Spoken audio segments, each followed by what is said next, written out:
こんにちは、のすけです。前回の動画で水枕と押さえのプレートを透明レジンで自作、改良のベックちゃんの性能を確認してみたのですが、お漏らししてしまいました。お漏らしの原因は、温度が高くなって、押さえのプレートが曲がったようです。ということで今回は、押さえのプレートの改良をやります。レジンは温度が高くなると柔らかくなるようなので、金属を削り出して、はい、破産寸前です。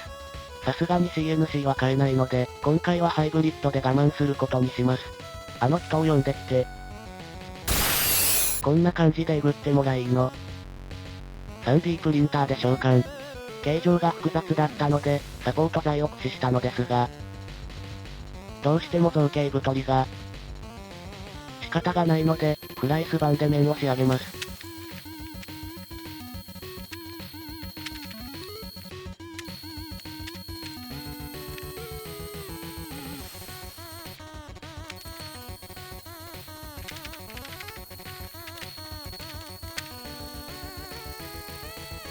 できました。我ながらいい溝に仕上がっています。で、この溝に、アルミの棒をインストール。つまり、レジンとアルミのハイブリッドです。プレートの長手方向に、曲げに強いアルミを使うことで、温度が高くなっても曲がらない構造を目指します。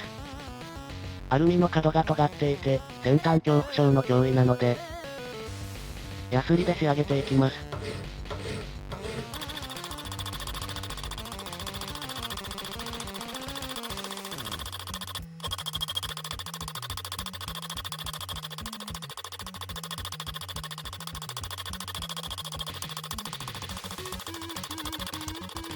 という夢を見た。おかわりはいかがですか？できました。こんな棒についたちかかってしまいました。プレートからアルミ棒が外れてしまわないように、3D プリンター用ではない普通のレジンで接着します。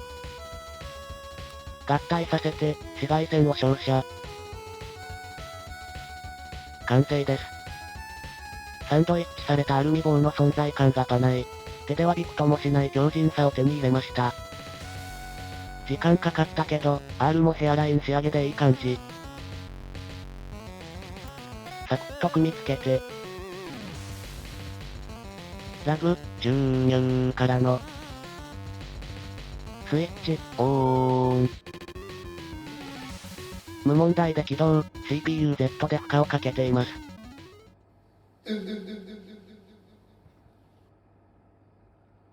漏れてない。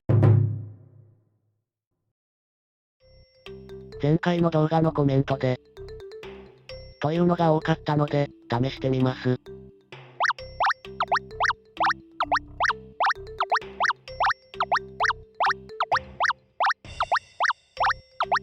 かまぼこ型にすると効果が高いと教えてもらったので、こんな感じにしてみました。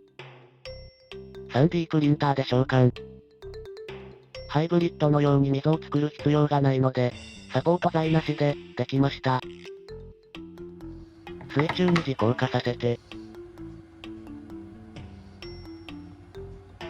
水枕に取り付け、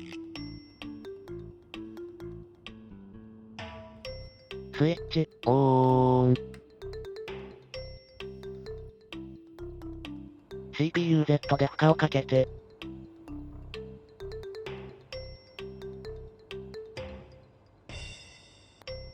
漏れてなーい。